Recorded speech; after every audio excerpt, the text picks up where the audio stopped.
Okay. Movie team వాళ్ళు గూడా వచ్చారు గదా! ఆ రోజే ఈ ఒకటి లివర్ గురించి ఆ హీరో గారికి గూడా నచ్చింది అని అన్నారు. అది ఎంతవరకు నిజం? ఆ లివర్ విషయము. అంటే 2 లివర్స్‌ది ఎగస్ట్రా అనేది అప్పటికి అంటే తెలీదు. హ్మ్. కాకపోతే ప్రో‌లైతే అప్పటికే అది పెట్టారట. పెట్టారు. అప్పటికే మాకు తెలీదు. హ్మ్. అది అయిపోయినంక అదంటే ట్రోల్స్ చూసారేమో కానీ ఎవరైనా ఎదిగేవాళ్ళుంటే ఏడ్చేవాళ్ళు గూడా అంటే అప్పటికి తెలుసు అది చెప్పాము. హ్మ్. అది ఎదిగేవాళ్ళుంటే ఏడ్చేవాళ్ళు గూడా ఉంటారు. మీరు భయపడొద్దక్క. మంచిగా మీరు ఫుడ్ మంచిగా పెడుతున్నారు. మీ ఫుడ్ టేస్ట్ అయితే చాలా బావుంది. హ్మ్. కాబట్టి మీరేం భయపడనక్కర్లేదు. మంచి వాళ్ళకి దేవుడు ఎప్పుడూ మంచే చేస్తారని సేమ్ ఇలాగే అన్నారు. ఓకే. ఆ మూవీ టీమ్ వాళ్ళొచ్చారు గదా! ఆ రోజు ఏం మాట్లాడారు? ఇదే మీకెలా అన్నారు. అనిపిచ్చిందసల? చాలా ఇదే అన్నారు. హ్మ్. మీరు మంచిగుంది. మీ ఫుడ్ చాలా బావుంది టేస్ట్ అయితే. అందుకే ఇంతమంది పబ్లిక్ వస్తున్నారు మా దగ్గర.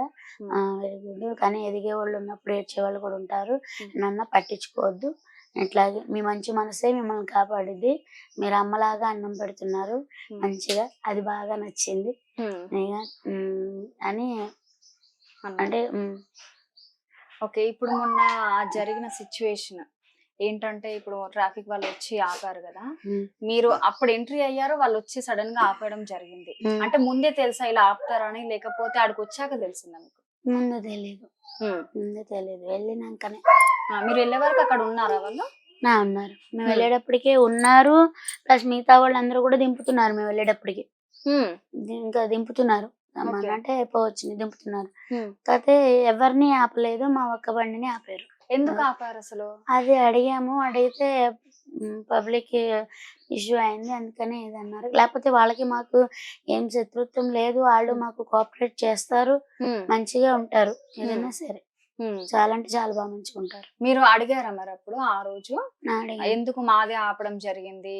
వాళ్ళు గూడా పెట్టుకున్నారు గదా!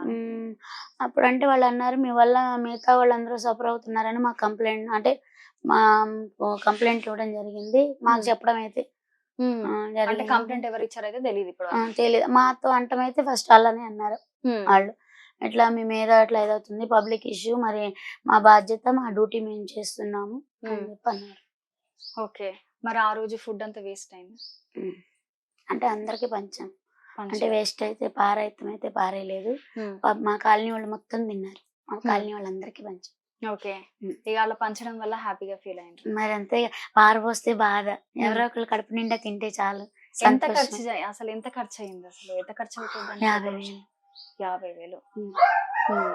అంటే ఇప్పుడు ప్రస్తుతము మీ పక్కన షాప్ వాళ్ళు ఉన్నారు కదా, వాళ్ళు కూడా ఈ క్రౌడ్ వల్ల మాకు కూడా ఇబ్బంది అవుతుంది అని చాలా విన్నాము.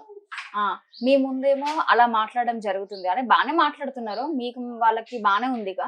కానీ ఇలా వేరే వాళ్ళు వెళ్ళినప్పుడు గానీ, తెలుసుకున్నప్పుడు గానీ ఇలా అనడం జరుగుతుంది. వాళ్ళ వల్ల ఇట్లా క్రౌడ్ జామ్ అయిపోతుంది అని కూడా చెప్పడం జరిగింది. అది ఎంతవరకు నిజం? అంటే ఇప్పుడు పక్కన షాప్స్ వాళ్ళు ఉన్నారు కదా, ఇప్పుడు మీ దగ్గరికి క్రౌడ్ ఎక్కువ వస్తున్నారు. దానివల్ల వాళ్ళకి ఇబ్బంది అవుతుంది. ఇబ్బంది అయితే అవ్వట్లేదు. ఎందుకంటే దానికైతే ఒప్పుకోను నేను. ఎందుకంటే ఇబ్బంది అయితే అవ్వట్లేదు. గిరాకీలు అయితే పెరిగినాయి.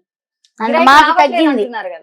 మాకు తగ్గింది గిరాకీ. అలాగే అంటే చాయ్ బడ్డీ వాళ్ళకంటే వాళ్ళైనా అన్ని మూసేసుకున్నారు. ఇప్పుడు కాదు మేము స్టార్టింగ్ నుంచే. కానీ ఇది వరకు ఉన్నప్పుడు అందరూ మా పక్క నుండి అనేవాళ్ళు చాయ్ బడ్డీ వాళ్ళు. అంటే నేను పక్కన ఉంటే వాటర్ బాటిల్స్ అవన్నీ ఎక్కువ పోతాయని. ఇప్పుడు ఈ 10 రోజుల నుంచి కూడా ఇదివరకైతే ఎవరు మాకు ఇబ్బంది పెట్టలేదు. ఈ వైరల్ అయిన కాడి నుంచి కొంచెం ఎక్కువ వచ్చేటప్పటికి కొంచెం అంటే మమ్మల్ని ఇప్పటి వరకు అయితే ఏమనలేదు. మిమ్మల్ని ఎవరైతే మీడియా వాళ్ళు పోతున్నామో వాళ్ళ దగ్గర అయితే ఈ యొక్క ఇన్ఫర్మేషన్ అయితే ఇస్తున్నారు. వాళ్ళ వల్ల మాకు గిరాకీ తక్కువ అవుతుంది, ఇబ్బంది అవుతుంది, ఆ క్రౌడ్ మొత్తం మా ముంగటనే షాప్ ముంగట ఉండడం జరుగుతుంది అని. కానీ వాళ్ళకు కూడా కస్టమర్స్ కూడా చెప్పాను, నాన్న తినేసి రేకుల ముందలకి వెళ్ళిపోండి, నాన్న రేకుల ముందలకి వెళ్ళిపోండి అని కూడా చెప్పడం జరిగింది.